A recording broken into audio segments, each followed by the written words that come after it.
Well, it's the second such meet in a span of 24 hours. The Pakistan High Commissioner to India, Abdul Basit, met with Hurriyat hardliners in the capital on the occasion of Pakistan's National Day.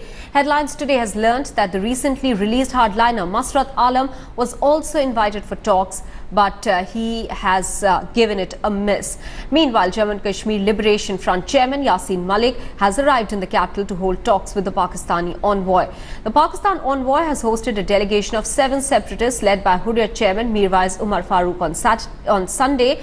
And minutes after today's meeting, in fact, the Pakistani envoy asked the media not to make too much of the invite, adding that the Indian government has no problem with the talks. We would very much like to resolve all our disputes, our problems through dialogue, including the core Jammu and Kashmir dispute. In order for our two countries to move forward, it is incumbent upon us, incumbent upon the two countries to talk to each other, because we cannot resolve or settle our problems by use of force. Our problems can only be settled through peaceful dialogue. Deputy Editor Smita Sharma is now joining us with more. Smita, I understand the Ministry of External Affairs has responded to what Abdul Basit said about the Indian government having no objection to those meetings. What are they saying? Well, in a statement released just a few minutes back, Syed Akbaruddin, the official spokesperson, in fact states that the government of India prefers to speak for itself, and having repeated it on so many occasions, there should be no scope for misunderstanding or misrepresenting India's position on the role of the so-called Hurriyat.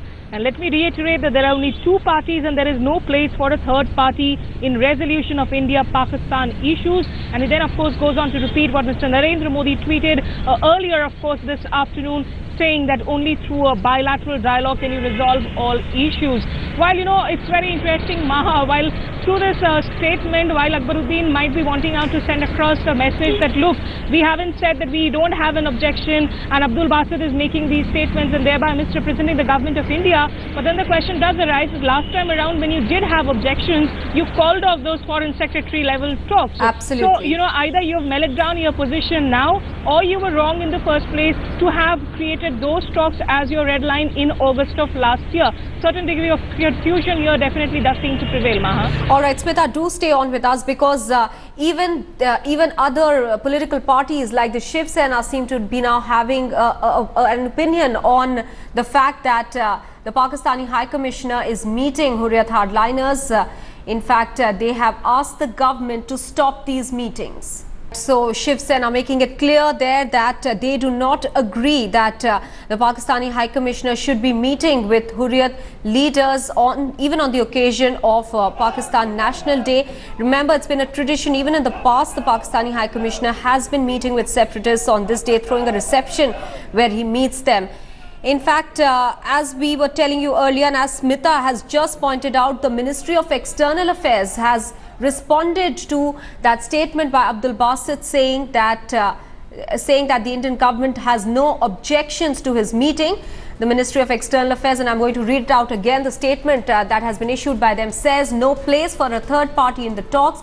Modi Sarkar, in fact, in this way has tried to snub the separatists. The government will speak for itself, is what the Ministry of External Affairs statement says.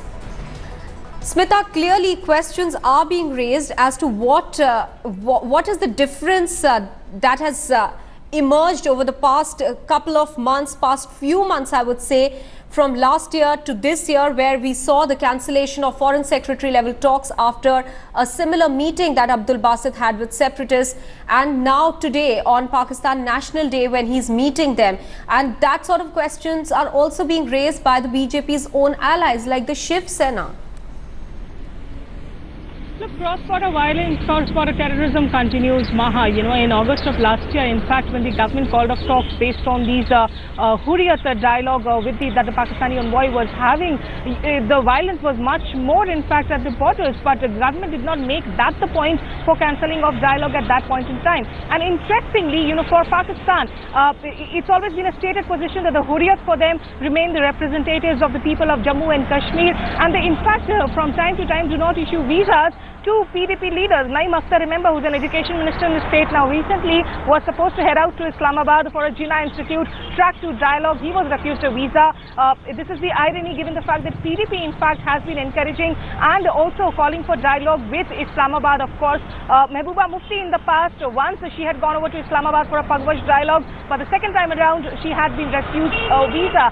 Now, somewhere perhaps the question also arises that did the government in a way really provide more oxygen and a legitimacy in that, in that entire cancellation of talks by making Hurriyat the premise for whatever it did? Because, otherwise this position that the government has taken today, it seems to be much more sensible, where they say, look, you guys want to go ahead and talk with the Hurriyat, with the separatists, go ahead, but it does not matter an iota for us, because for us it is only really the Simla agreement and the Lahore declaration which still remain the framework for a bilateral dialogue seeking for any resolution as far as the Kashmir issue or all the other India-Pakistan issues are concerned. So maybe on hindsight, in fact, the government seems to be learning to go about the Hurriyat in a much more right way and much more sensible way now, Maha. Smita Sharma, many thanks for joining us with those details.